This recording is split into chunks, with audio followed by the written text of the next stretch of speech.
Hello friends, how are you? Welcome to our YouTube channel Dhyan Commerce, the key of success. Please like, subscribe, share and press bell icon for notifications. Thank you.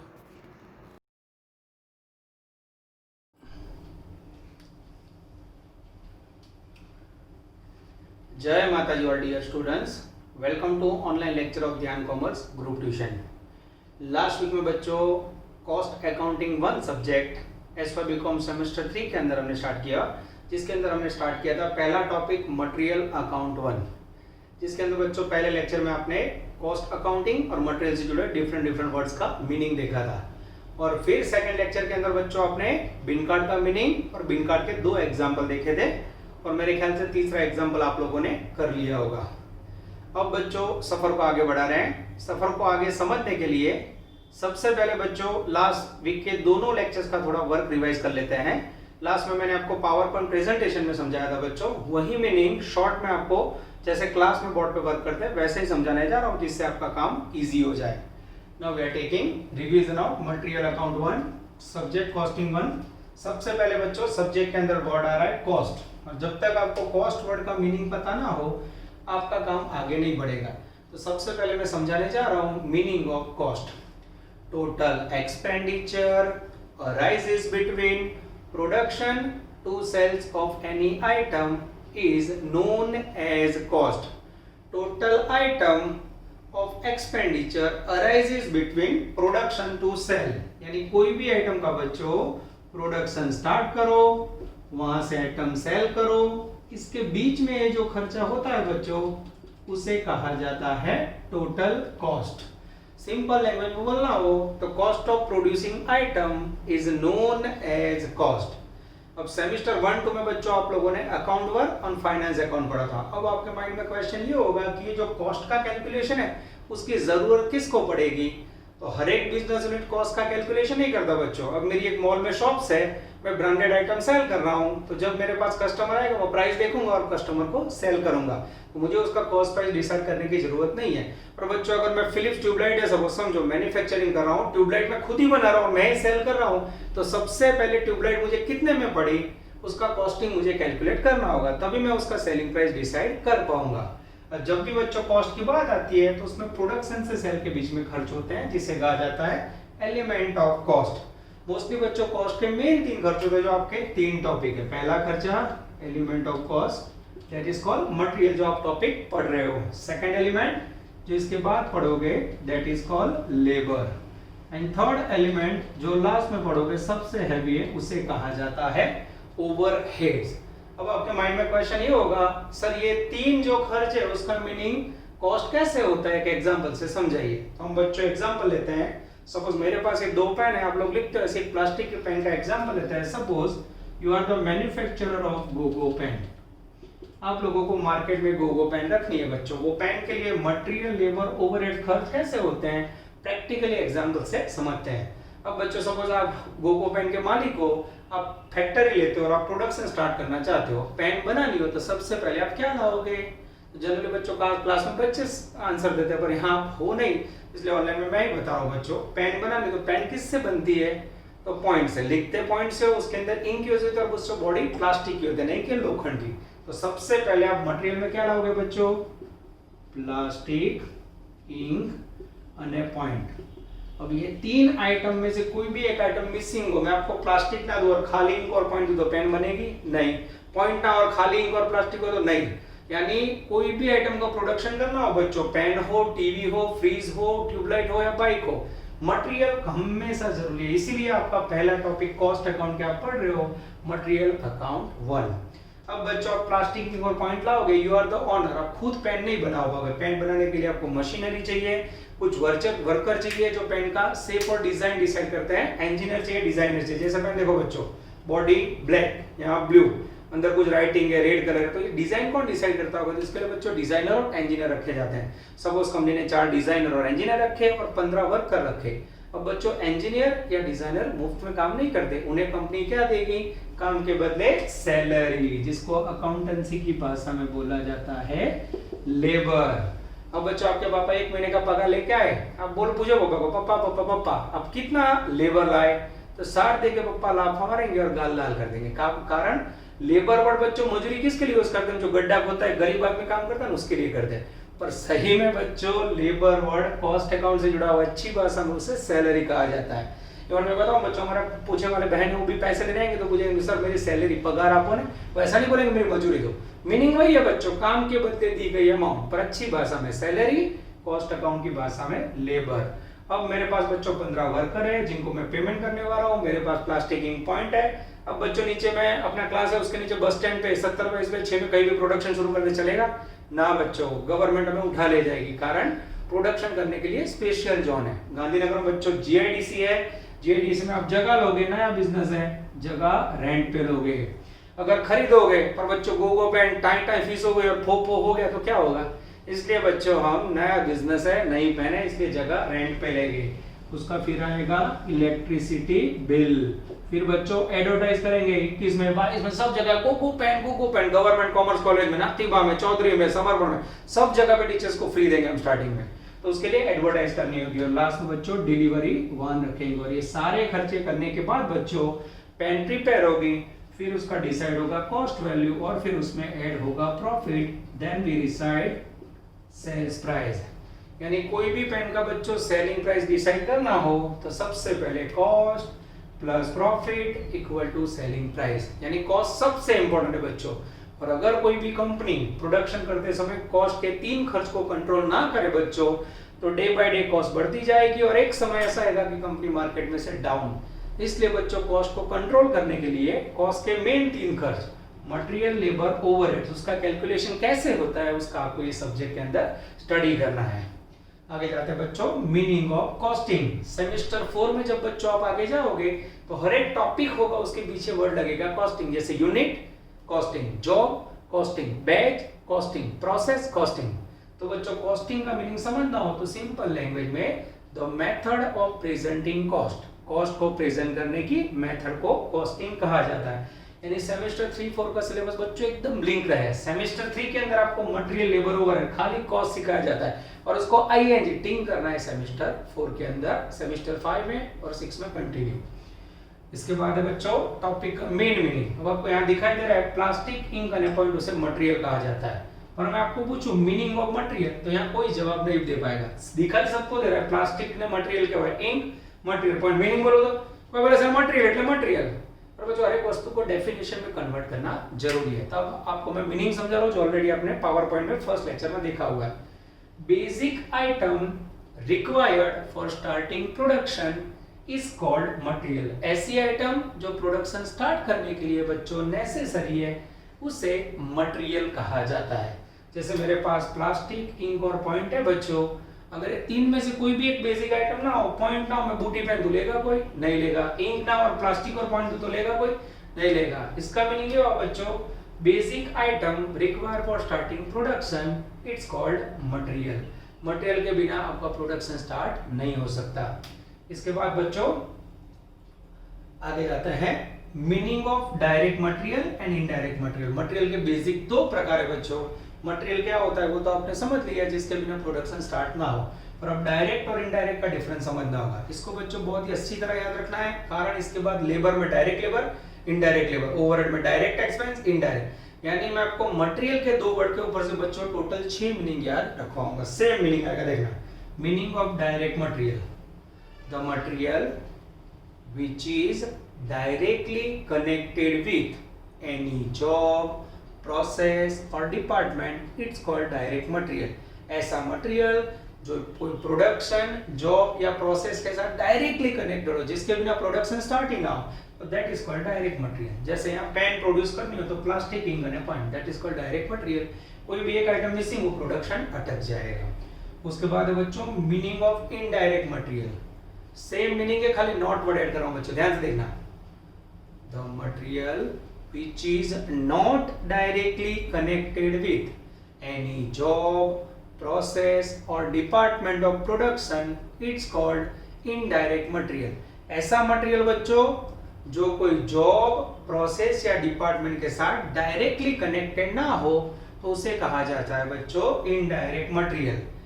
पहला example, जैसे आप plastic जो machine में डालते हो, machinery को oiling करने के लिए ऑयल रखते हो, उसको सफाई करने के लिए जो कॉटन का वेस्टेज कपड़ा रखते हो, तो उसे इनडायरेक्ट मटेरियल कहा जाता है बच्चों। ऑयलिंग से क्या होगा, मशीन स्मूथ चलेगा, ऑयलिंग ना करो तो भी मशीन चलने वाला है। इनडायरेक्ट मटेरियल ऐसा है बच्चों जो प्रोडक्शन को इनडायरेक्टली हेल्प करता है, जैसे पैकिंग ऑफ बॉक्स, पेन को पैक करने का बॉक्स। अब वो बॉक्स में आप पेन दो बच्चों तो पेन की वैल्यू अच्छी दिखेगी, लुक्स गुड। किसी को भी हमें गिफ्ट में देना तो हम पेन कैसे देते हैं, बॉक्स के अंदर। विदाउट बॉक्स दो तो भी चलेगा, कॉस्टली ना होगा, पर बच्चों पैकिंग ऑफ बॉक्स वो पेन की वैल्यू को इंक्रीज करता है, वो उसको हेल्प करता है, that is called indirect material. और उसके बाद बच्चों सबसे इंपॉर्टेंट वन समझाया था मैंने, बिन कार्ड। मटेरियल के स्टोरेज को बराबर कैलकुलेट करने के लिए, उसका स्टॉक मेंटेन करने के लिए ये वर्ड यूज होता है बिन कार्ड। फिर से मीनिंग रिपीट कर देता हूं, अ card which is hang on every bin showing information of material received, information of material issued and balance of material at the end is known as bin card। ऐसा card बच्चों जो एक cupboard के ऊपर जो खाने के अंदर वस्तु रखी हो, वो खाने को ऊपर टिंगा हो, खाने को इंग्लिश में बोला जाता है बिन। वो बिन के अंदर बच्चों कितना मटेरियल आपने रिसीव किया, कितना मटेरियल प्रोडक्शन में इश्यू किया और कितना मटेरियल बैलेंस में, तीन इंफॉर्मेशन जो दिखाए बच्चों, उसे कहा जाता है बिन कार्ड। तो आपने बिन कार्ड का मीनिंग भी देखा, उसका फॉर्मेट भी देखा, लगभग 3 एग्जांपल आप लोगों ने होमवर्क के साथ कंप्लीट किया है। तो बच्चों आपका पूरा रिवीजन हो गया, meaning of cost, element of cost, meaning of costing, meaning of material, meaning of direct material, indirect material and bin card. और उसके बाद बच्चों आपको समझाया था मैंने मेथड्स ऑफ। चलो बच्चों, पहले लेक्चर में जो हमने कॉस्ट का meaning, element of cost, costing, material, direct material सब रिवाइज कर लिया बच्चों। उसके बाद आपको बिन कार्ड समझा था। लास्ट में बच्चों याद हो तो हमने मेन टॉपिक का पार्ट स्टार्ट किया था, मेथड्स ऑफ मटेरियल कंट्रोल, और जिसके अंदर पहली मेथड के एग्जांपल भी शुरू हो चुके हैं, that is called economic ordering quantity. Meaning repeat कर लेते हैं, the quantity in which order must be placed is called economic ordering quantity. ऐसी क्वांटिटी जिसमें ऑर्डर प्लेस किया जाता है बच्चों, कॉस्ट मिनिमम हो और बेनिफिट मैक्सिमम हो, उसे इकोनॉमिक ऑर्डरिंग क्वांटिटी EOQ कहा जाता है। जिसके अंदर 3 प्रकार के फॉर्मूलाज हमने सीखे हैं। First formula, when carrying cost given in percentage, तो उसमें आपने लिया था EOQ equal to √2AO upon CP, जिसके अंदर P लेना है। सेकंड फॉर्मूला सिखाया था when carrying cost given per unit, जिसमें √2AO अपॉन C। और तीसरा इंटरेस्ट रेट वाला बच्चों, जिसमें 2AO upon IP plus C, जिसका उपयोग हमने नहीं किया, इसका एक भी एग्जांपल टेक्स्ट बुक में नहीं है। तो ये मेथड के अंदर बच्चों पहले 2 फॉर्मूला जो मैंने बताया, carrying cost given per unit and given in percentage, जिसका उपयोग आपने किया, और हम ये लेक्चर के अंदर इसको कंटिन्यू और प्रैक्टिस करेंगे। फिर सेकंड मेथड जिसका आपको खाली आइडिया दिया था, जो इसके बाद स्टार्ट हो रही है, that is called material turnover ratio, जिसे प्यार से कहा जाता है MTR।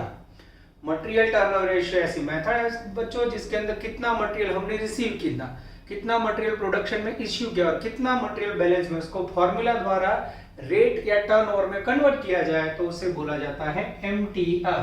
जिसका फॉर्मूला आपको थियरी के अंदर मैंने समझाया था, material consumed upon average stock equal to MTR in times.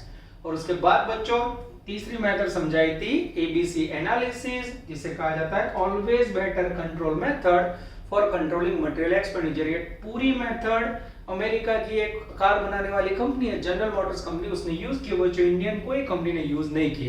ये 7 मार्क में थियरी में आ सकती है, इसका कोई भी एग्जांपल सिलेबस में नहीं है, जिसको मैंने आगे भी समझाया, एक बार फिर से क्विकली आपको रिपीट कर देता हूँ। तो अमेरिका की जनरल मोटर कंपनी बच्चों बहुत बड़ी गाड़ियां बनाती थी। गाड़ियां बनाते समय उन्होंने बहुत बड़ा स्टोर डिपार्टमेंट रखा था, जैसे गांधीनगर में एक सेक्टर होता है बहुत बड़ा 10-15 बीघा जमीन वाला, वो डिपार्टमेंट के अंदर बच्चों कंप्यूटराइज सिस्टम यूज की थी, कम कर्मचारी बहुत सारे रखे थे, स्ट्रिक्ट सुपरविजन था। फिर भी every year material department, store department का खर्च है, उसके अंदर वेस्टेज, इनएफिशिएंसी, उसके कारण 20 से 25% लगभग एवरी ईयर खर्च इंक्रीज होता था।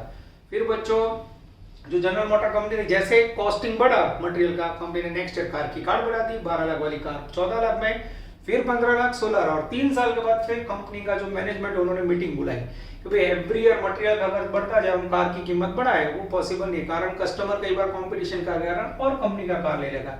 फिर उनके मैनेजमेंट डिपार्टमेंट ने डिसीजन लिया कि जो कंपनी का स्टोर डिपार्टमेंट है उसका थोड़ा कैलकुलेटिव व्यू चेंज किया जाए। उन्होंने स्टोर डिपार्टमेंट 3 टुकड़ों में बांटा, ए बी सी। पहला डिपार्टमेंट बनाया बच्चों ए, जिसके अंदर कार में यूज होने वाले सबसे महंगी वस्तु रखनी है। जैसे कार में यूज होता है इंजन, जिसकी संख्या होती है, एक गाड़ी में एक इंजन होता है और जिसकी कीमत टोटल कार की प्राइस का लगभग 75% होता है। यानी 10 लाख की गाड़ी हो तो उसमें 7 या 8 लाख का इंजन होता है, जिसके ऊपर पूरा जैसे ह्यूमन बॉडी में हार्ट होता है। तो जिसके अंदर बच्चों उन्होंने इंजन रखा जिसकी वैल्यू 75% कार का और संख्या सबसे कम 10%। ऐसा एकदम स्ट्रिक्ट सुपरविजन वाला डिपार्टमेंट बनाया। जब तक बच्चों face recognize, thumb system, owner की सिग्नेचर का लेटर लेके एम्प्लॉय ना आए, तब ये डिपार्टमेंट में किसी को एंट्री नहीं, totally strict supervision.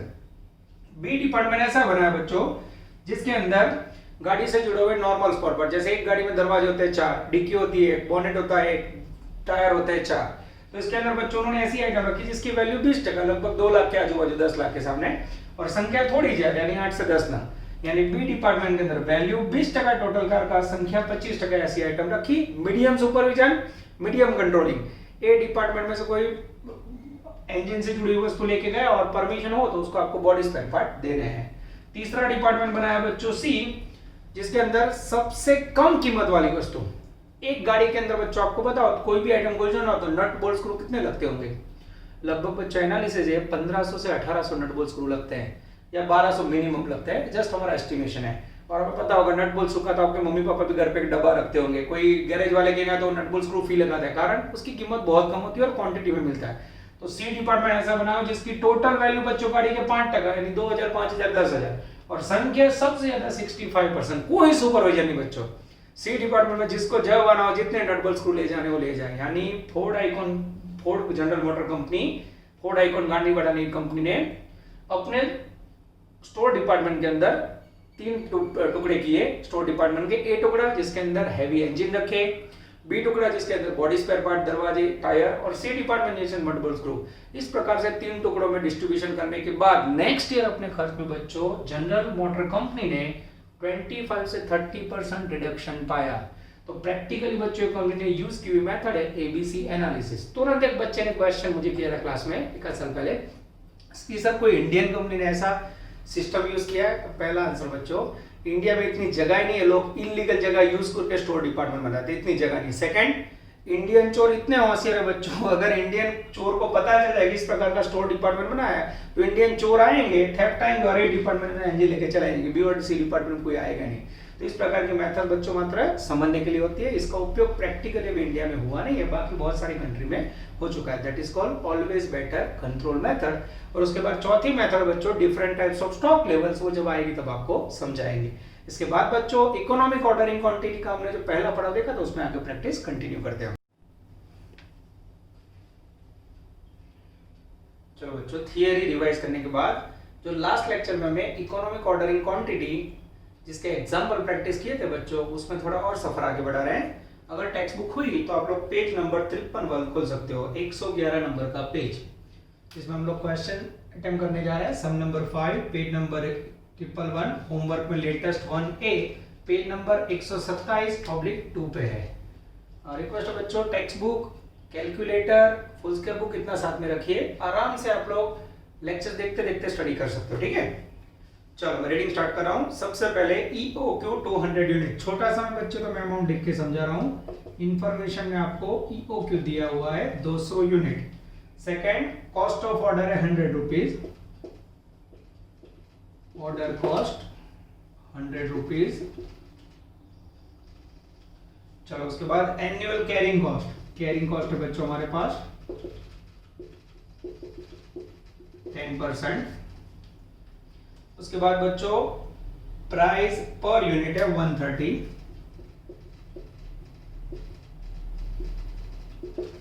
Price per unit 130। हमें बच्चों काउंट करना है, आंसर कैलकुलेट करना है एक वीकली कंजम्पशन।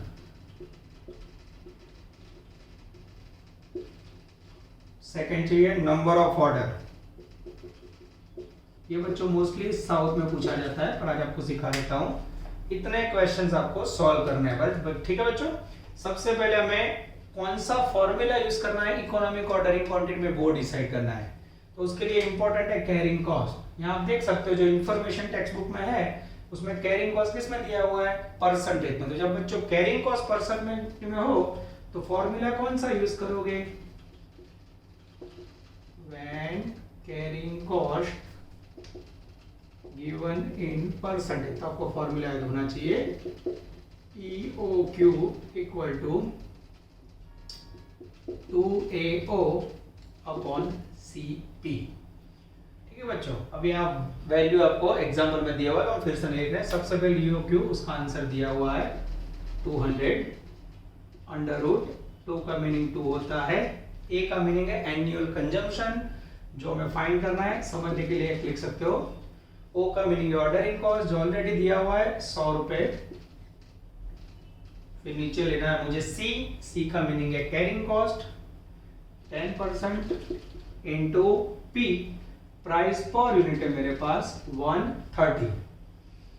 अब बच्चों ध्यान से इक्वेशन सॉल्व करें तो रूट के अंदर सबसे पहले 2 इंटू 100 200x, नीचे 130 रुपए का 10% 13 रुपए।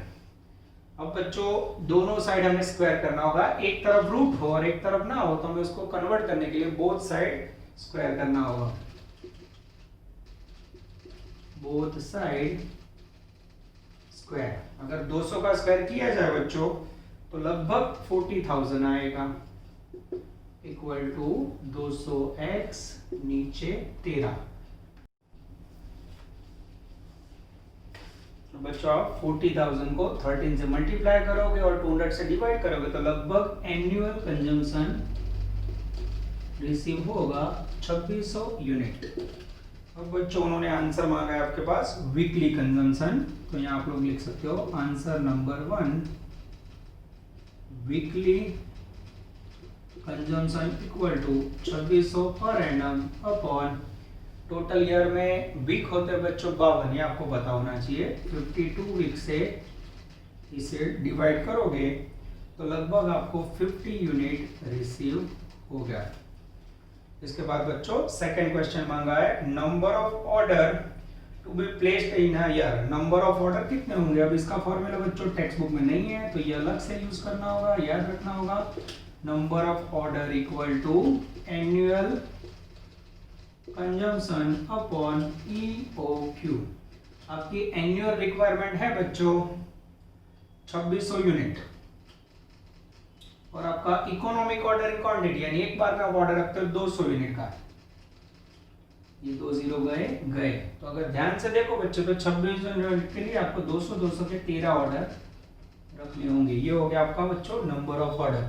नंबर ऑफ ऑर्डर का फॉर्मूला हुआ एनुअल कंजम्पशन अपॉन EOQ, इतना आपको याद रखना है।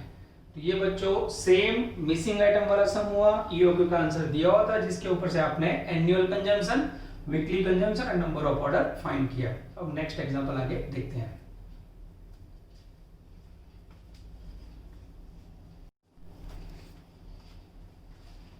Now we are taking next example of EOQ बच्चों। ये एग्जांपल के अंदर पूरे इकोनॉमिक ऑर्डर क्वांटिटी मेथड का रिवीजन ऐसा टारगेट है हमारा। अगर टेक्स्ट बुक हो आपके पास तो पेज नंबर 126 निकालो, लेटेस्ट वन। एक्चुअली बच्चों लेटेस्ट वन रॉन्ग प्रिंट हुआ है, वहां होना चाहिए 35 नंबर। अगर आपकी बुक में लेटेस्ट वन है तो वहां पेन से 35 लिख सकते हो। 34 के बाद क्रम में सम है, पेज नंबर 126। होमवर्क में बच्चे करेंगे सेम 40। आशा करते हैं कि आप लोग पूरा वर्क नोट डाउन कर रहे हो और लास्ट में होमवर्क भी कर रहे हो, ठीक है। एक आध वीक के बाद पूरा सरप्राइज विजिट देंगे और जूम मीटिंग के अंदर आपका पूरा वर्क चेक करेंगे, ध्यान रखना, ठीक है। चलो सम नंबर 35, पहले मैं क्वेश्चन रीड कर लेता हूं। Economic ordering quantity 1500। सबसे पहले बच्चों अमाउंट आपको दिया हुआ है EOQ 1500। Second price per unit P, price दिया हुआ है आपको 10 रुपीज। C ऑर्डरिंग कॉस्ट जिसका वैल्यू है मेरे पास 30 रुपीज। और फोर्थ C कैरिंग कॉस्ट जिसका प्राइस है 1 रुपीज। 3 आंसर मांगे बच्चों। सबसे पहले मांगा है यूसेज पर एनम, सेकंड मांगा है नंबर ऑफ ऑर्डर, थर्ड मांगा है time leg between two order. तीनों इंपॉर्टेंट क्वेश्चन है बच्चों। गुजरात यूनिवर्सिटी में जनरली पहला पॉइंट आता है, पर अब तीनों आंसर कैसे होते हैं हम देखते हैं। सबसे पहले बच्चों आपको फॉर्मूला कौन सा यूज करना है, उसका आधार C पे होता है, कैरिंग कॉस्ट। यहाँ C carrying cost per unit, तो मैं फॉर्मूला यूज कर रहा हूं, when carrying cost given per unit EOQ equal to under root 2AO upon C, जिसके अंदर बच्चों EOQ की जगह पे आंसर रखेंगे 1500। 2 का मीनिंग तो सबको पता है 2, A का मीनिंग एनुअल कंजम्पशन हमें फाइंड करना है, ऑर्डरिंग कॉस्ट है मेरे पास 30 rupees and C carrying cost है एग्जैक्ट 1 रुपीज, 1 रुपया रखा। अब बच्चों सॉल्व करने के लिए सबसे पहले 1500 इक्वल टू रूट के अंदर 2 को 30 से मल्टीप्लाई करेंगे 60x और नीचे 1 रुपये का ऐसे रखेंगे और दोनों साइड स्क्वायर अप्लाई करेंगे बच्चों। अब अगर आपको 1500 का स्क्वायर पता होता है सबसे कैलकुलेटर से 1500 इंटू 1500 करोगे तो 22,50,000 आएंगे बच्चों, और यहाँ से स्क्वायर की साइन अंडर रूट की साइन निकल जाएगी। अब बच्चों मुझे इक्वेशन सॉल्व करना होता है, x इक्वल टू ये दोनों मल्टीप्लाई होंगे इंटू 1 नीचे 60। अब बच्चों इसे आप लोग कैलकुलेटर से डिवाइड करो तो लगभग एनुअल कंजम्पशन रिसीव होगा 37,500, आप चेक कर सकते हो। ये हो गया फर्स्ट आंसर, मेरे पास टेक्स्ट बुक का आंसर है बच्चों, मैं देख सकता हूँ यस 37,500 आ जाता है। सेकंड आंसर मांगा है बच्चों number of order per year, यहाँ की भी हमने फॉर्मूला देखा हुआ है नंबर ऑफ ऑर्डर, या भूल गया बच्चों एक का समय आया होगा तो बराबर देख लो। नंबर ऑफ ऑर्डर का फॉर्मूला है बच्चों एनुअल कंजम्पशन अपॉन EOQ। अब मेरी एनुअल रिक्वायरमेंट कितनी है बच्चों, एनुअल रिक्वायरमेंट है मेरी 37,500, मुझे मटेरियल चाहिए और इकोनॉमिक ऑर्डरिंग क्वांटिटी हर बार मैं ऑर्डर कितने का रखता हूँ, ये रहा EOQ 1500। जैसे बच्चों 37,500 को 1500 से डिवाइड करोगे आपको नंबर ऑफ ऑर्डर रिसीव होंगे 25 टाइम्स, यानी 1500 के मुझे पूरे साल के दरमियान 25 ऑर्डर रखने होंगे। उसके बाद बच्चों थर्ड क्वेश्चन, इसका उपयोग फर्स्ट टाइम करने जा रहे हैं हम, टाइम लेग बिटवीन 2 ऑर्डर। ये 25 बार ऑर्डर रखोगे बच्चों तो एक ऑर्डर रखने के बाद दूसरे ऑर्डर के बीच में गैप कितना होगा, time gap between 2 order equal to, अब बच्चों आपने 25 बार आंसर फाइंड किया हुआ है, इसका फॉर्मूला यूज करोगे 365 अपॉन नंबर ऑफ ऑर्डर। 365 साल में दिन होते हैं बच्चों और 25 बार ऑर्डर रखोगे, इससे आप डिवाइड करोगे तो लगभग 14.6 डेज आंसर आएगा। पर डेज हमेशा राउंड में होते हैं बच्चों, इसलिए लिख सकते हो 15 दिन। यानी ये कैलकुलेशन हमें सिखा रहा है बच्चों कि हर 15 दिन के बाद हमें ऑर्डर रखना है, ठीक है। ऐसे टोटल 25 बार ऑर्डर रखना है। तो क्वेश्चन बहुत ही अच्छा है बच्चों। सबसे पहले मिसिंग फिगर था एनुअल कंजम्पशन, फॉर्मूला 2A/C वाला यूज किया, ये वैल्यू फाइंड की, उसके बाद नंबर ऑफ ऑर्डर, ये फॉर्मूला राइट डाउन करना, टेक्स्ट बुक में नहीं है। And third time gap between 2 order. अब बच्चों इसको कंप्लीट करने के बाद नेक्स्ट क्वेश्चन पर हम जा रहे हैं।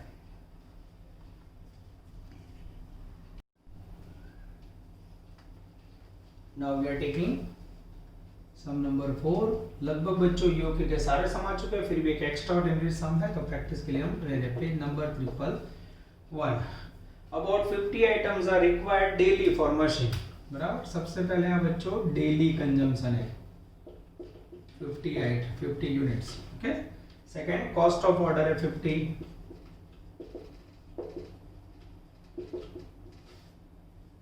उसके बाद कैरिंग कॉस्ट पर डे है बच्चों 0.02, और उसके बाद लीड पीरियड है 35 डेज का। हमें फाइंड करना है बच्चों EOQ। अब इकोनॉमिक ऑर्डरिंग क्वांटिटी बच्चों कैलकुलेट करना हो तो कंपलसरी आपके पास कंजम्पशन और सब एनुअल होना चाहिए। आप बोलोगे सर ये 50 है तो इसको 365 से मल्टीप्लाई करो तो आंसर आ जाएगा एनुअल में।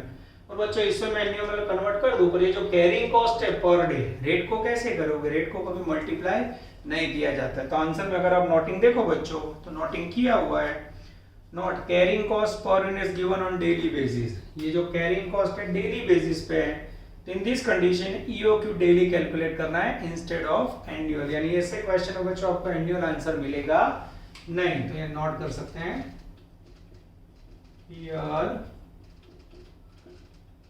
Carrying cost given per day, so EOQ calculate daily instead of annual। तो कंपल्सरी बच्चों में डेली कैलकुलेशन करना होगा। तो फॉर्मूला कौन सा यूज करेंगे? तो फॉर्मूला फिर से कैरिंग कॉस्ट पर यूनिट में है, तो सीधा फॉर्मूला रूट के अंदर 2AO अपॉन C। EOQ में ढूंढना है, 2 की जगह पे बच्चों 2, एनुअल की जगह पे daily consumption 50, ordering cost 50 and नीचे C 0.02। अब इसे बच्चों आप कैलसी से लगभग डिवाइड करोगे तो आंसर रिसीव होगा ऊपर का मल्टीप्लाई, आप कैलसी से देख सकते हो 2,50,000 नीचे 0.02। अब बच्चों इसे डिवाइड करो और इसका रूट निकालो, रूट निकालोगे तो लगभग आंसर आएगा 500 यूनिट्स। EOQ daily. ये हो गए बच्चों आपके इकोनॉमिक ऑर्डरिंग क्वांटिटी के सारे सम कंप्लीट। इसके बाद बच्चों हम लेने जा रहे हैं second important method, material turnover ratio MTR। अब बच्चों टेक्स्ट बुक में कोई भी क्वेश्चन आपके पास हो, पुरानी बुक हो नई बुक हो, एक्स्ट्रा क्वेश्चन हो, सारे EOQ के सम आपको कंप्लीट कर लेने हैं। और किसी को भी कोई भी डाउट हो बच्चों, वो बच्चा क्लास के अंदर 9 से 12 में सुबह या कोई भी टाइम पे कॉल करके सॉल्व करवा सकता है बच्चों। इकोनॉमिक ऑर्डरिंग क्वांटिटी के सारे सम पूरे। अब हम लोग सेकंड मेथड स्टार्ट करने जा रहे हैं बच्चों, मटेरियल टर्नओवर रेशियो, जिसके लिए हम आएंगे बच्चों पेज नंबर 117 पे। MTR बहुत इजी मेथड बच्चों, एक बेसिक क्वेश्चन है उसकी प्रैक्टिस करेंगे हम।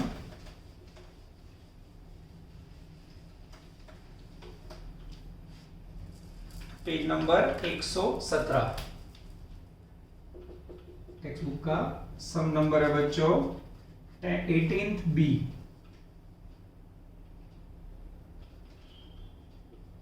सम नंबर 18th B, जिसके बाजू में बच्चे होमवर्क में करेंगे 12B एंड 28B। कोई बोले तो पहली मेथड में होमवर्क आ गया बच्चों, बहुत इजी मेथड है। इलस्ट्रेशन 6 देख के आपको पता चलेगा सिलेबस के अंदर पहला टॉपिक सही में इजी। अगर आप मेहनत करते हो तो फुल मार्क ला सकते हो। मैं रीडिंग स्टार्ट कर रहा हूं बच्चों। From the following information calculate inventory turnover ratio and turnover period for material A and B। दोनों आइटम के लिए बच्चों एग्जांपल में ओपनिंग स्टॉक है, परचेज है, क्लोजिंग स्टॉक, जिसके ऊपर से आपको मटेरियल का टर्नओवर रेशियो फाइंड करना है। अब बच्चों आपको थोड़ा अच्छी तरह समझ आए, इसलिए मैं जो इंफॉर्मेशन है टेक्स्ट बुक की वो यहाँ लिख देता हूं। सबसे पहले ओपनिंग स्टॉक 40,000, 80,000 ये बुक में अवेलेबल है। सेकंड परचेज है मेरे पास 130, सेकंड में 2 lakhs है। उसके बाद क्लोजिंग स्टॉक है, जिसके लिए मेरे पास इंफॉर्मेशन में बच्चों 20,000, सेकंड में मेरे पास 40,000। अब बच्चों मैं आंसर स्टार्ट कर रहा हूं। सबसे पहला आंसर है मटेरियल टर्नओवर रेशियो, इसे प्यार से बोला जाता है MTR, जिसका फॉर्मूला है बच्चों material consumed upon average stock, जिसके अंदर बच्चों में A का और B का, दो का आंसर कैलकुलेट करना है। अब बच्चों मेरे पास दो वर्ड है, दोनों का सबसे पहले मुझे फॉर्मूला यूज करना होगा। नोट नंबर 1, सबसे पहले मटेरियल कंज्यूम्ड का formula opening stock plus purchase minus closing stock. अब बच्चों ओपनिंग स्टॉक यहां से ले सकते हैं हम लोग। पहले ए आइटम का 40,000 plus purchase 130 minus closing stock 20,000। Same बच्चों बी का लिखे तो opening stock 80,000 plus 2 lakh minus 40,000। ऊपर का बच्चों देखे तो 130 प्लस 140 170 170 में से 20 लेस करो तो मेरी मिल जाएगा 150। ये हो गया ए का मटेरियल कंज्यूम्ड। बी के अंदर 80 प्लस 2 लाख 280 280 में से 40 माइनस करो बच्चों, ये हो गया 240 बी का। बच्चों सबसे पहले ए का मटेरियल कंज्यूम्ड 150 और बी का 240। अब चाहिए बच्चों मुझे average stock, note number 2। Average stock equal to opening stock plus closing stock divided by 2। अब बच्चों एक के अंदर ओपनिंग स्टॉक है 40,000, क्लोजिंग है 20। 40 प्लस 20 डिवाइड बाय 2 यानी रिसीव होगा 30,000। और बी के अंदर 80 प्लस 40 80 प्लस 40 डिवाइड बाय 2 यानी रिसीव होगा 60,000। पहले में रखेंगे बच्चों 30,000, दूसरे में रखेंगे 60,000। ये दोनों को डिवाइड करने के बाद बच्चों आंसर लगभग रिसीव होगा फर्स्ट का 3.5 टाइम्स। आप लोग कैलसी से चेकिंग कर सकते हो, मैं टेक्स्ट बुक के अंदर आंसर चेक कर लेता हूँ। यस बी के अंदर रिसीव हो रहा है ए में 150 डिवाइड बाय 30 यानी 3 डिवाइड बाय 3 15 यानी लगभग आएगा 5 टाइम्स। चेक कर लेना बच्चों क्योंकि ऑनलाइन के अंदर कैलसी आप लोग के पास है, जनरली आप लोग खुद टोटल करते हो। और नीचे 240 डिवाइड बाय 6 चौक 24 यानी 4 टाइम्स आएगा। यानी ये आंसर बच्चों में ऐसा कैलकुलेशन सिखा रहा है कि जो ए आइटम है उसका मटेरियल 5 टाइम्स टर्नओवर हुआ है और बी आइटम उसका मटेरियल 4 टाइम्स। जितना मटेरियल टर्नओवर ज्यादा होगा उतना कंपनी के लिए अच्छा है। पर बच्चों एमटीआर का सिंपल फॉर्मूला हो material consumed upon average stock. Material consumed का meaning opening plus purchase minus closing like COGS and average stock opening plus closing divide by 2। इतना याद रखना है बच्चों। अब सेकंड आंसर मांगा उन्होंने material turnover rate in period. अब हम लोग सेकंड आंसर लेते हैं।